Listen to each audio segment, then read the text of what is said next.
I'm back on Project Last Chance today. So if you've been following the build up to this point, you've noticed that we've had some issues with the fitment of the engine in the frame. I got with Holley, and we already have their Hooker Blackheart series transmission cross members in the back. So I figured I might as well just spend a couple extra bucks, get the good stuff, pay for that R&D that they put into their parts so we can get this engine sitting in the right spot. Before we get started today, if you guys have any questions on the build or any questions on today's install, feel free to drop a comment below and we'll get back with you as soon as possible. Of course, like and subscribe to our channel. Definitely helps us at Street Trucks Magazine to continue to bring you this killer truck content. Let's get into the install.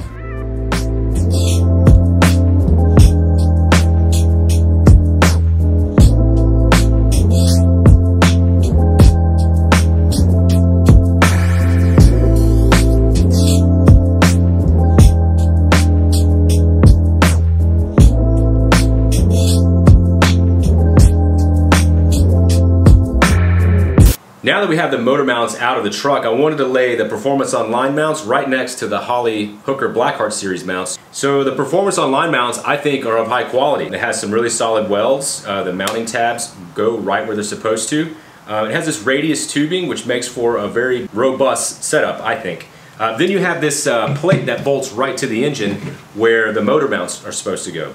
Now this plate has these slots cut in it, so you can adjust the engine forward and aft if you need to.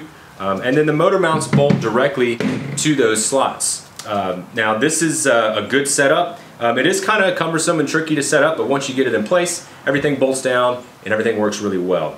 Now moving to the Hooker Blackheart series, these are a solid plate steel. It's got some bends in it, and these mounting holes, I already did a test fit, they go right where they're supposed to, just like the Performance on line mounts. However, the difference between the two is that there's no adjustability in these mounts. So these are the stock clamshell motor mounts that came off of the LS1, so we're going to reuse these. Now there are some mounting tabs on the actual poly mount that sits in this clamshell. So once you set your engine in place, these will actually set in a notch on this mount and you know that you're right in place. So I'm curious to see where this is going to sit our engine because there's no adjustability. Let's quit talking about it and let's get these motor mounts in the truck.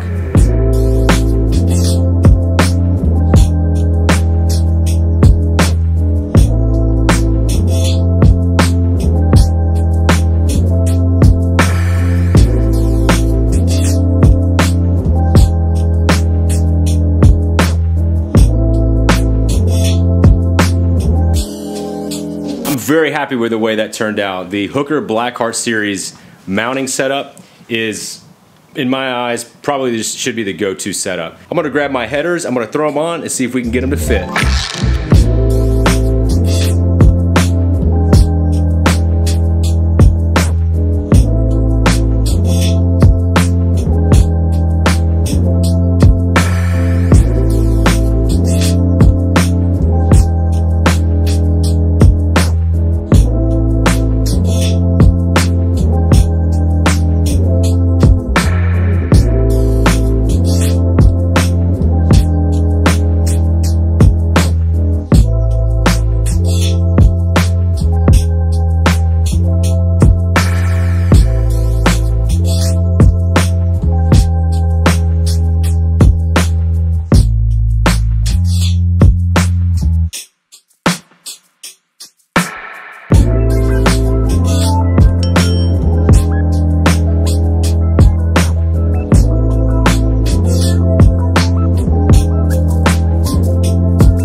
We got our new motor mounts in and everything torqued down. We were even able to throw in our headers and plug wires, and there's plenty of clearance up front for that beautiful blacked out mid-mount front runner accessory kit from Holley and our fan shroud from Champion Radiators. Since I had to remove our Holley high ram intake and put on this Valley lift plate to do the motor work, I thought it would be a shame to put that ugly stock Valley pan cover back on.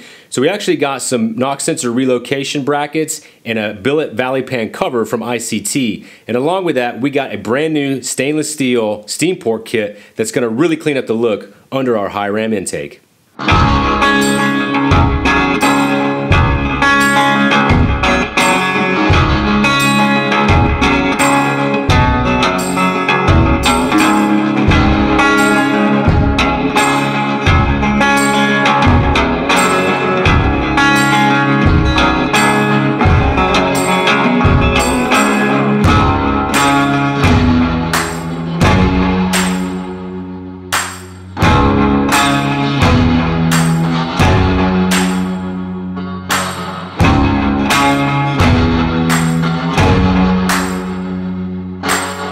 you enjoyed this video, please give us a thumbs up and be sure to check out our other videos on this build. If you have any questions about today's install, drop a comment below and we'll get back with you as soon as possible. If you want to contact me directly, you can send me a message on Facebook or Instagram.